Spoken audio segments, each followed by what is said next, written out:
I'm Moit, TEMPHUiBIS here. So I wanted to talk about a lot of things music related right now, yeah. But firstly, I'm a bit thirsty, right? Yeah, so I'm gonna have a quick drink, and you're probably wondering what am I gonna drink. I suppose you might think that you know what I'm gonna drink right now.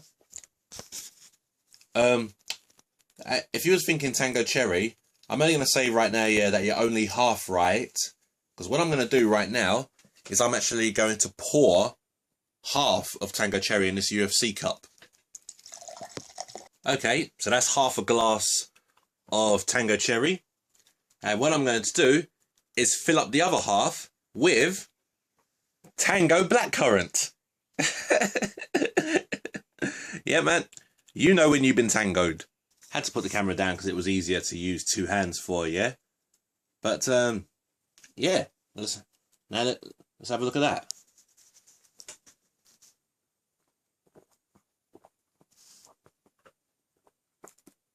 Yeah, man, you can definitely feel the two flavours, yeah, going along with that. Smells more like the blackcurrant than the cherry, but still, definitely still fantastic though.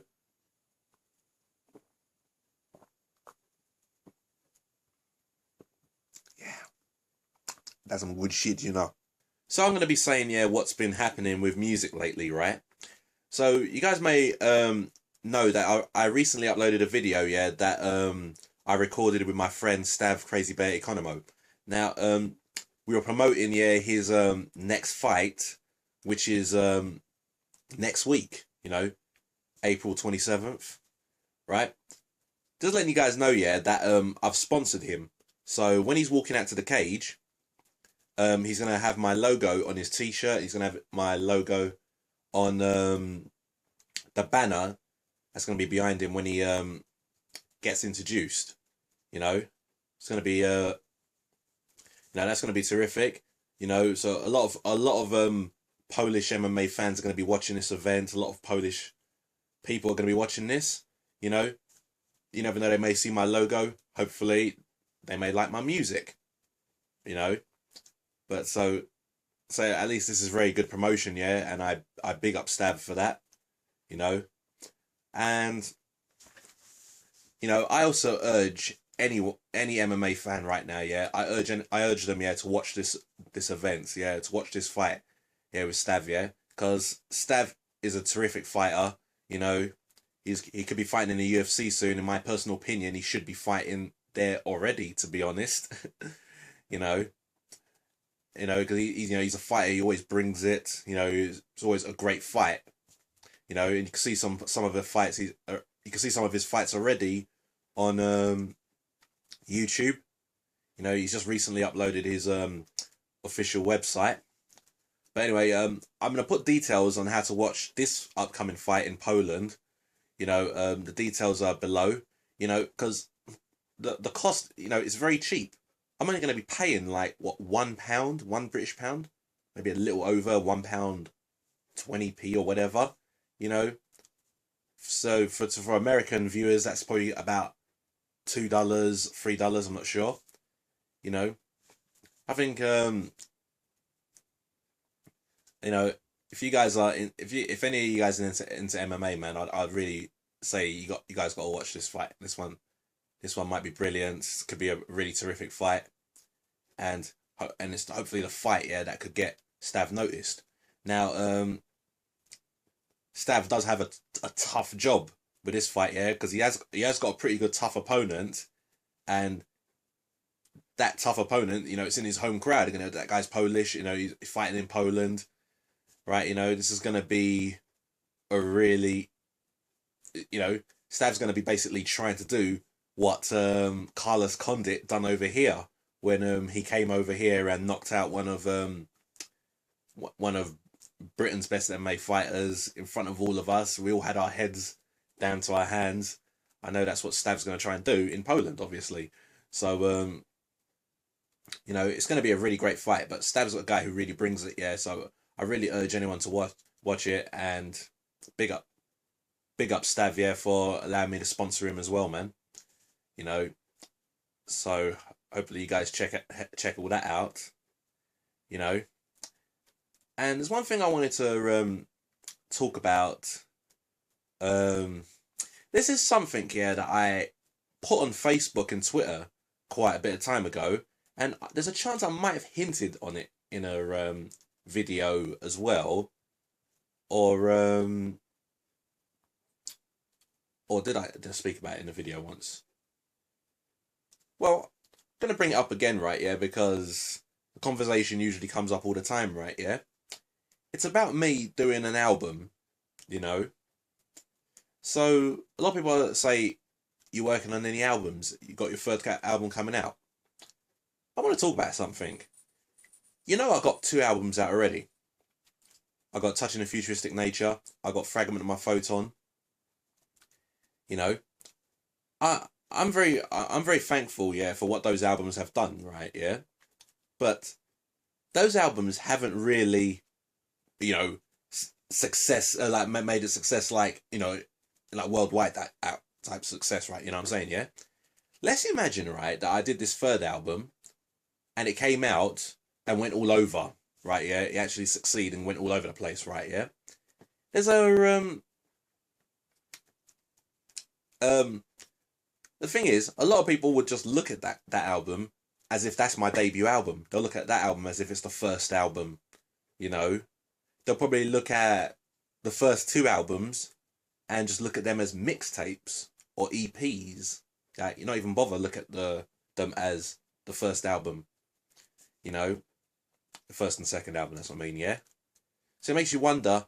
So what if I release the third album that doesn't make it that big? The 4th album doesn't make it that big. The 5th album doesn't make it that big. But then the 6th album makes it that big. Then they're gonna say the first 5 ones are mixtapes and EPs.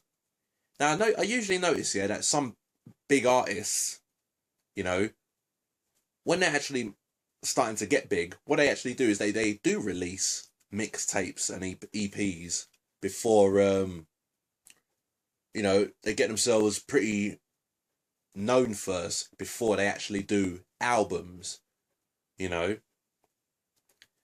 Sometimes I kind of understand, yeah, probably why they do that now, you know. So then when they're already known because of their EPs, then their first album can be a really, really big worldwide hit, you know. And like here's an example.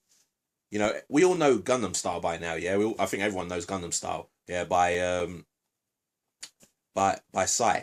Now, a lot of people are treating that as if it's his first song, you know, like it's his debut song, and that's not the case, because that's actually a song from his 6th album. You know, a song from his 6th album, yeah. That means, like, you know, he's been working on loads of music before.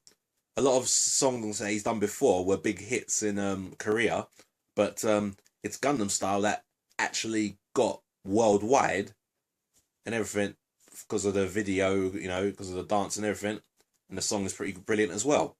And now Gentleman's come out, you know, I can guarantee he's gonna come out probably a few more songs than that. Then maybe the 6th album may come out, or he may put Gangnam Style onto a new album and bring that album out, and people are going to look at that as his debut album. I bet people will do that.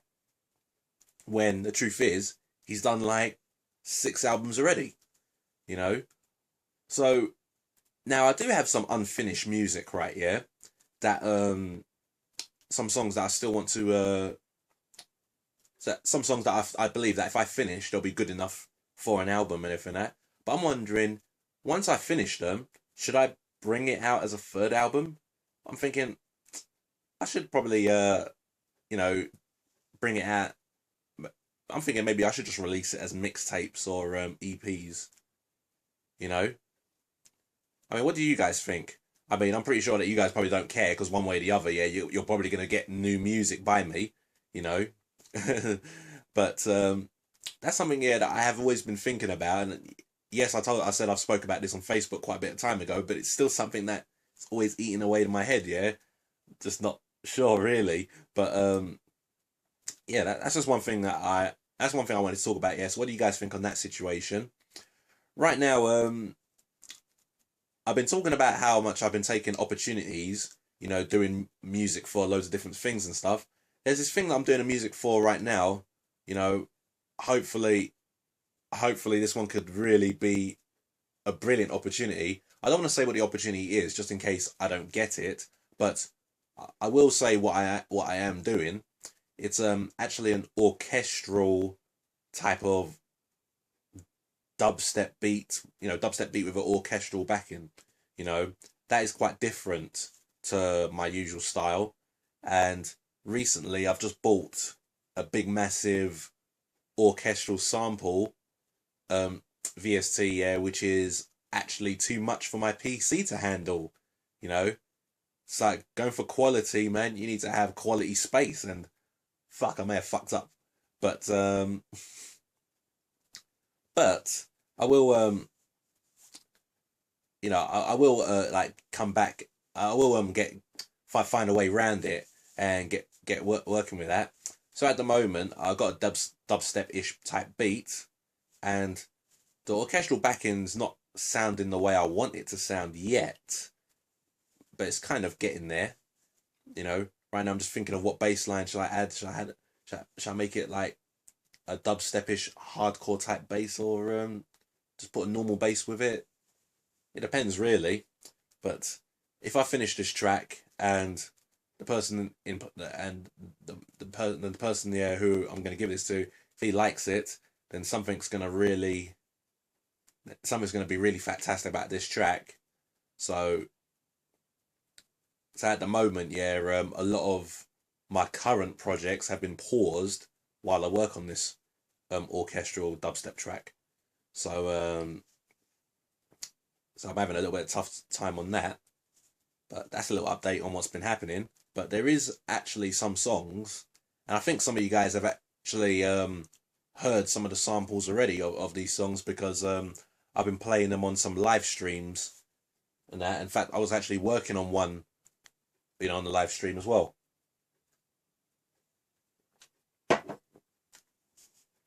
So so after I've sorted all that out, I'll be back here to working on those samples, and back to working on Zaped as well. At the moment, I ain't gonna talk about Zaped at the moment, because trying to get these opportunities out of the way first, and then when I'm back to Zaped, I'll probably have a bit to talk about on him. But I want to say, I want to say thanks to the reception on Zaped at the moment. I told everyone about Zaped, and everyone looked at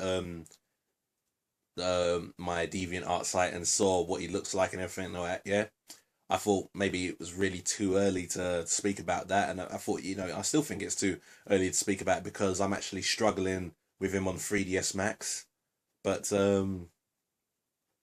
thanks for the reception, guys. And I'm glad you guys like him. I hope you may like him, when he's done.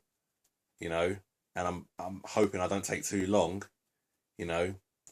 As when something comes up, I do have to pause the current projects, like working on him and other music projects to try and get my name out there, because when opportunities come all the time, you don't want to stop some and then say, oh, I'll take those ones, because then the ones that you stopped could have been the ones that could have done it. You know what I mean?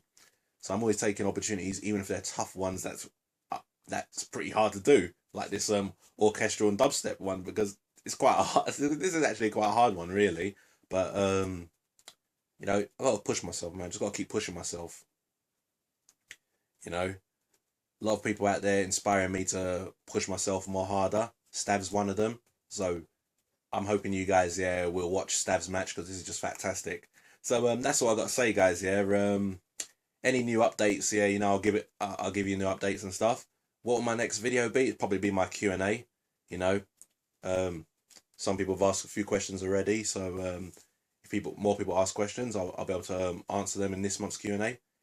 It might come on. I might do it before Stav's fight, but like I said, the info on how to watch his fight is below, and that's it, guys. I'll be able to see you guys later. I'll speak to you all later. Love who you are.